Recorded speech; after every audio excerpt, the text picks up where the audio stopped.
Bonjour à tous. Lors de ce mercato d'hiver, 44 nouveaux joueurs sont arrivés et ont découvert la Ligue 1, mais comme d'habitude, beaucoup de dossiers évoqués n'ont finalement pas abouti. Et d'ailleurs, ces dernières années, de sacrés joueurs auraient pu également connaître le championnat français. Petit tour d'horizon de ceux que nous aurions pu voir jouer dans les stades de France et de Navarre, mais que nous avons finalement dû regarder depuis le canapé. On commence par l'OM qui aurait pu signer plusieurs joueurs qui sont aujourd'hui des grands noms du football mondial. D'abord un milieu de terrain qui vaut aujourd'hui beaucoup d'argent et qui vient de gagner le Ballon d'Or, c'est bien sûr Luka Modric. Oui, à Marseille, ou plutôt il aurait pu évoluer au Vélodrome.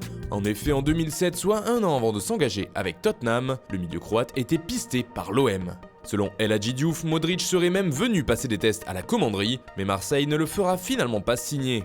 En avril 2011, José Anigo expliquait à Foot Mercato les dessous de cette affaire Modric. Nous reconnaissons avoir repéré ce joueur par l'intermédiaire de Josip Skoblar, superviseur en charge de cette zone. Il conviendrait de ne pas oublier que si cette transaction ne s'est pas faite, c'est en raison des demandes financières du Dynamo Zagreb, qui étaient en 2008 excessives et trop élevées pour nous, et sans fondement pour l'époque, alors que le joueur n'avait encore rien prouvé sur la scène européenne.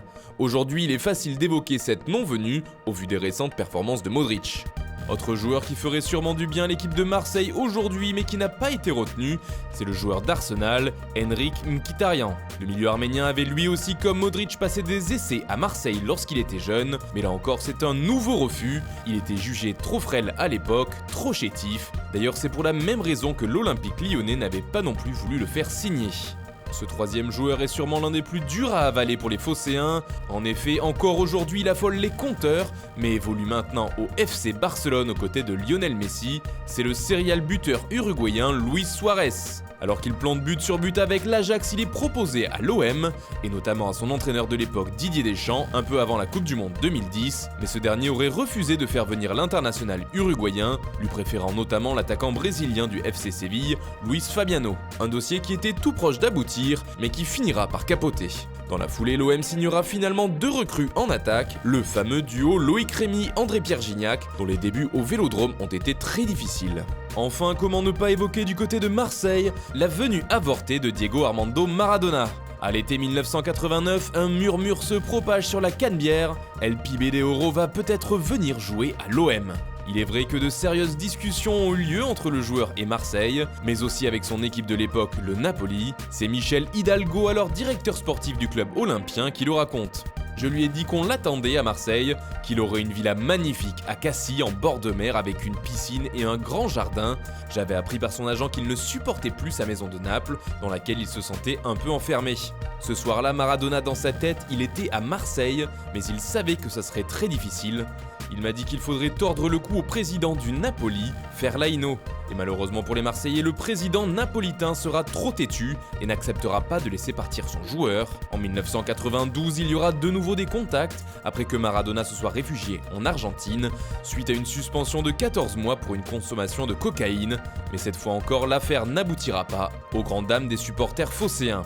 Le Paris Saint-Germain n'est pas en reste non plus. En effet, de nombreux grands joueurs auraient pu signer dans le club de la capitale, notamment Roberto Carlos qui a finalement fait les beaux jours du Real Madrid et de la Seleção. C'est le latéral gauche en personne qui l'avait affirmé il y a quelques années. Il y a eu une possibilité en 1995, mais il y avait beaucoup d'agents impliqués dans le dossier, des difficultés et ça ne s'est pas fait. Cependant, une autre version de l'histoire existe.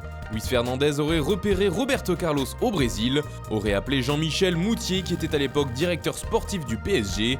Ce dernier lui aurait alors répondu « Ce n'est pas la peine, on a déjà Patrick Colter ». En tout cas, les supporters du PSG apprécieront. D'ailleurs, un autre international brésilien aurait pu jouer sous les couleurs du Paris Saint-Germain. Il s'agit de Kaká, Ballon d'Or en 2007. Lors de son arrivée à l'AC Milan, le milieu de terrain est bouché. Le club lombard réfléchit alors à prêter sa pépite et choisit comme point de chute le PSG. Le joueur est d'accord, mais au dernier moment, les Rossoneri choisissent de le garder dans l'effectif et on connaît la suite. Plus haut sur le terrain, le PSG aurait pu à 2 reprises faire signer l'un des meilleurs numéros 9 de ces dernières années. Nous sommes en 1995 et le jeune Samuel Eto'o débarque à 14 ans dans la Ville Lumière. Plein d'espoir de convaincre un club de son talent pour le football, il passe un essai au camp des loges. Mais comme il l'a déclaré, un problème administratif a compliqué les choses. On m'a dit « Jeune homme, tu n'as pas de papier, tu ne peux pas rester ici ». D'autres clubs français comme Le Havre, Saint-Etienne et Cannes lui adresseront le même refus, et c'est finalement en Espagne qu'on lui donnera sa chance, avec la réussite qu'on connaît. Plus tard, le buteur camerounais a de nouveau été proche du Paris Saint-Germain, lorsque Leonardo en était le directeur sportif. Un peu avant la signature de Zlatan Ibrahimovic. On a discuté plusieurs fois avec Léo pour que je vienne, mais finalement, ça ne s'est pas fait, a expliqué Samuel Eto'o. De nombreux autres clubs français ont manqué des attaquants qui, comme Eto'o, ont ensuite explosé aux yeux du monde entier. Par exemple, comment ne pas mentionner l'AS Cannes, qui a refusé d'enrôler celui qui est aujourd'hui considéré comme le meilleur numéro 9 des temps modernes, celui qu'on a surnommé Il Fenomeno en Italie, et oui, Ronaldo aurait pu jouer dans un club français. En 1994, Luis Fernandez est l'entraîneur du club cannois et le nom d'un jeune talent brésilien lui vient aux oreilles. Il est alors presque inconnu et joue à Cruzeiro au Brésil. Pourtant, quelques mois plus tard, il sera champion du monde avec la Seleção. Mais à l'époque, les dirigeants azuréens préfèrent ne pas donner suite, malgré le souhait de leur entraîneur de recruter Ronaldo. La raison est simple, son prix est jugé trop élevé, on parle alors de 2 millions d'euros. Un autre attaquant champion du monde aurait lui aussi pu évoluer en première division française. Il est d'ailleurs le buteur le plus prolifique de l'histoire de la Coupe du Monde, devant Ronaldo justement. Vous l'avez reconnu, c'est Miroslav Klose. L'attaquant allemand connaît bien la France puisqu'il y a vécu une partie de son enfance, lorsque son père Joseph Klose jouait du côté d'Auxerre, puis au FC Chalon. D'ailleurs, en l'honneur du bon vieux temps, un certain Giroud accepte que le fils Klose passe un test à la JA, mais après une semaine et un match d'essai, Miroslav n'attire pas l'attention des Bourguignons et doit retourner en Allemagne. Un autre buteur né en Pologne qui a flambé avec le Bayern Munich aurait pu jouer dans l'Hexagone. En 2007, un gamin de 18 ans du nom de Lewandowski impressionne du côté du Znicz Pruszków en D2 polonaise, et il attire notamment l'œil des recruteurs du RC Lens. Ces derniers viennent superviser le jeune canonnier polonais, mais la somme de 4 millions d'euros qui est demandée par son club est jugée trop élevée par les dirigeants lensois, qui décident donc de passer leur tour. Et pour un montant équivalent, ils préféreront finalement acheter Kanga à Calais.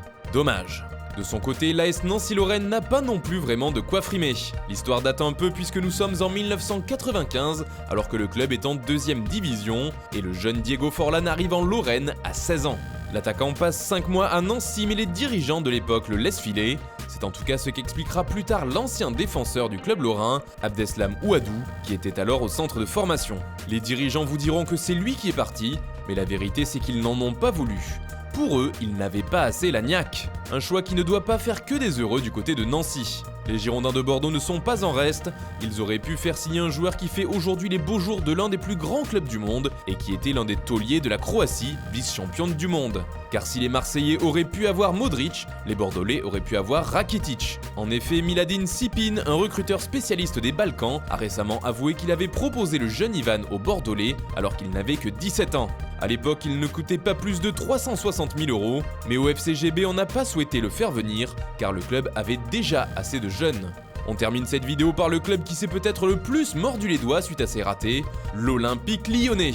En effet, les Gaunes sont passés tout proches de faire venir 3 joueurs qui sont devenus aujourd'hui de grandes stars. 2 d'entre eux ont même été à l'époque les transferts les plus chers de l'histoire. Il y a d'abord le cas de Gareth Bale, qui faisait déjà forte impression à 16 ans lorsqu'il jouait à Southampton, souvent au poste de latéral gauche. Le Gallois était alors suivi de près par l'OL, comme le révélera plus tard Rémi Garde, qui faisait alors partie de la cellule de recrutement du club rhodanien. Il était jeune, nous étions intéressés, mais il était déjà cher. Trop cher, expliquera Garde. Il est vrai qu'en 2007, lorsqu'il n'avait que 17 ans, Tottenham offrait un chèque de 10 millions de livres, soit plus de 11 millions d'euros, pour que Southampton accepte de lâcher sa pépite. Mais en 2013, le Real Madrid l'achetait pour environ 100 millions d'euros, tout simplement un record pour un joueur de foot à l'époque. Quelques années plus tôt, le club de Jean-Michel Aulas aurait pu signer un autre crack, devenu ensuite une star du ballon rond. En effet, en 2003, l'attaquant vedette des Gones, Sonny Anderson, s'en va. Et forcément, Lyon cherche à le remplacer. L'OL se penche alors sur le dossier d'un jeune buteur talentueux qui brille avec l'Ajax Amsterdam. Zlatan Ibrahimovic a alors 21 ans et il est partant pour rejoindre la ville des Lumières. C'est même l'Olympique Lyonnais qui finit par abandonner le dossier, lui préférant le Brésilien Jovan Elber. 2 ans plus tard, Lyon reviendra à la charge, mais cette fois c'est l'attaquant suédois qui refusera. Car on ne dit pas non à Zlatan. Mais le raté qui a fait le plus parler du côté de Lyon, c'est certainement celui qui est aujourd'hui quintuple ballon d'or, meilleur buteur et meilleur passeur de l'histoire de la Ligue des Champions, qu'il a remporté à 5 reprises. Il s'agit bien sûr de Cristiano Ronaldo. Et oui, CR7 aurait pu jouer au Stade Gerland. L'histoire est presque devenue une légende aujourd'hui. En 2002, l'OL veut se séparer de son attaquant Tony Vérel, qui revient d'un prêt à Bastia.